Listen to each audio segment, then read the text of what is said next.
안녕하십니까? 배팅 부동산 단독주택 vs 아파트 꼬마 빌딩 vs 오피스 냉철하게 비교 진행하도록 하겠습니다.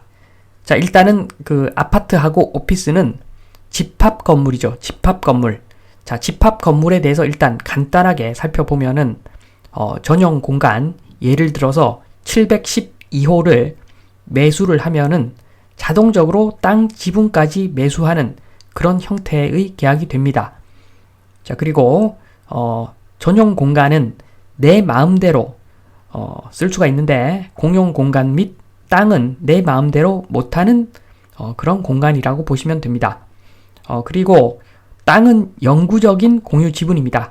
자, 일반적인 그 농지나 임야와 같이 그런 물건의 그 공유 지분하고는 달리 대지권으로 묶인 권리이기 때문에 공유물 분할 청구를 통한 공유 지분 탈출이 불가능한 그런 물건이다. 자, 이렇게 보시면 됩니다. 자, 그래서 만약에 뭐 전세권 설정 이런 걸 한다 라고 하면은 그 건물에 대한 전세권 설정만 해도 땅까지 자동적으로 전세권 설정이 됩니다.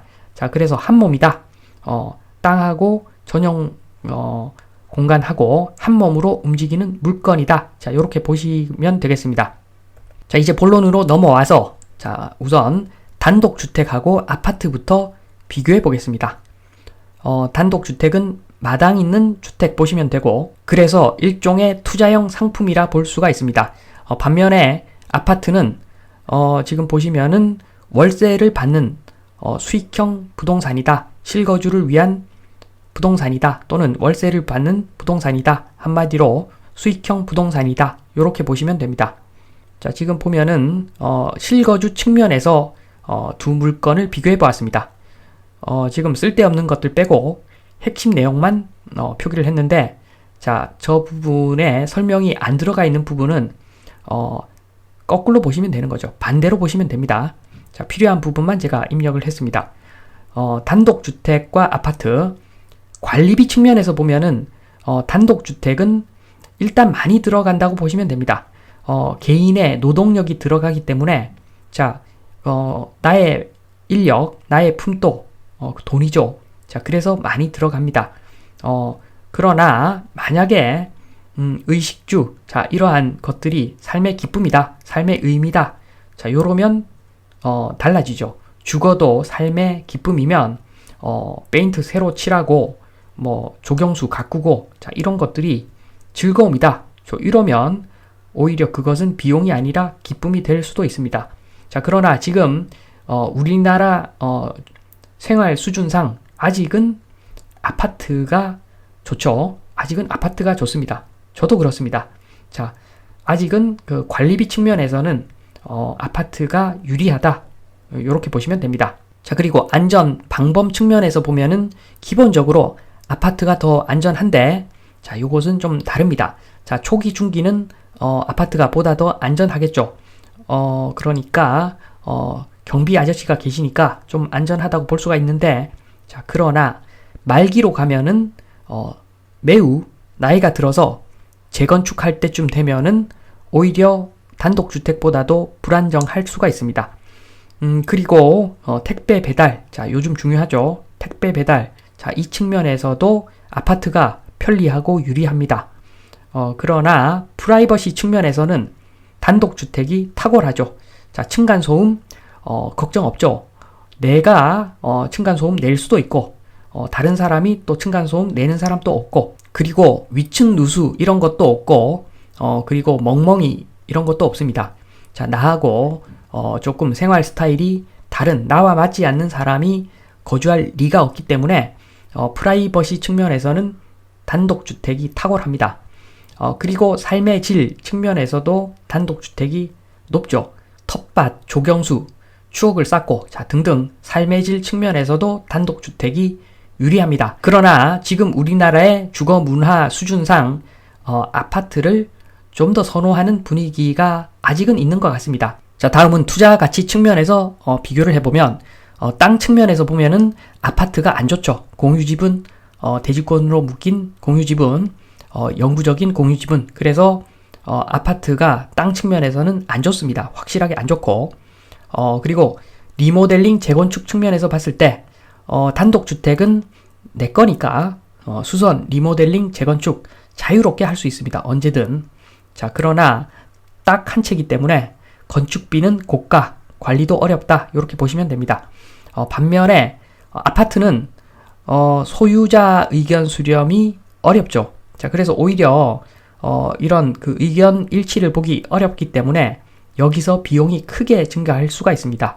자, 그래서 나름 장단점이 있는데 요즘 아파트들은 용적률이 다 찼기 때문에 재건축, 리모델링 그 관점에서는 단독주택이 좀 더 유리하다. 이렇게 보면 되겠습니다.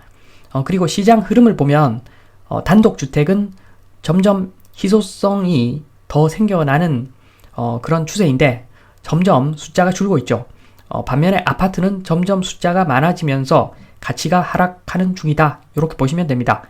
그리고 황금성 측면에서는 아파트가 탁월합니다. 가격만 충분히 내리면 팔리기는 팔리죠. 그리고 임대도 단독주택보다는 잘 되기 때문에 그런 측면에서 황금성 측면에서 아파트가 좀 더 좋다. 그렇게 볼 수가 있고 담보가치 측면에서도 아파트가 좋죠. 그러니까 가격대가 딱 정해져 있기 때문에 담보가치도 아파트가 높게 평가를 받는다. 자, 그렇게 보시면 됩니다. 자, 그 다음 꼬마 빌딩하고 오피스하고 비교해 보겠습니다. 자, 꼬마 빌딩하고 오피스.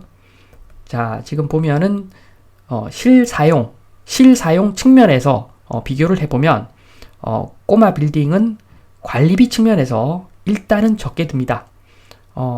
주방, 정원 이런 게 없어서 단독주택보다도 꼬마 빌딩이 오히려 관리비가 더 적게 든다. 이렇게 볼 수도 있는데 대신에 좀 오피스에 비해서 지저분을 하죠. 그리고 오피스는 전문 관리하는 업체가 체계적으로 관리를 하기 때문에 바로바로 수리를 해서 결국에는 꼬마 빌딩은 나중에 수리비 폭탄이 나올 수 있기 때문에 결론적으로는 관리비가 꼬마 빌딩이 더 많이 들어갈 수가 있습니다. 자, 그리고 안전 측면에서 봤을 때는 당연히 오피스가 보다 더 안전하죠. 그리고 오피스는 주로 대로변에 위치해 있고 꼬마 빌딩은 약간 들어간 위치에 있는 것이 일반적입니다. 그리고 택배 배달 측면에서도 오피스가 당연히 편리하고 프라이버시 측면에서 봤을 때는 꼬마 빌딩하고 오피스하고 큰 상관이 없습니다. 자, 어차피 꼬마 빌딩도 새들어 사는 사람이 여러 명이고 오피스도 여러 명이고 그리고 사무용 공간이기 때문에 프라이버시 큰 상관이 없습니다. 자, 그리고 업무의 질을 봤을 때 오피스가 훨씬 높죠. 전문 관리인이 관리를 하기 때문에 보통 보면은 훨씬 쾌적합니다. 자, 그리고 투자 가치 측면에서 비교를 해보면 자, 땅 측면에서는 요건 똑같죠. 아파트하고. 자, 오피스도 공유지분, 영구적인 공유지분 별로 안 좋습니다.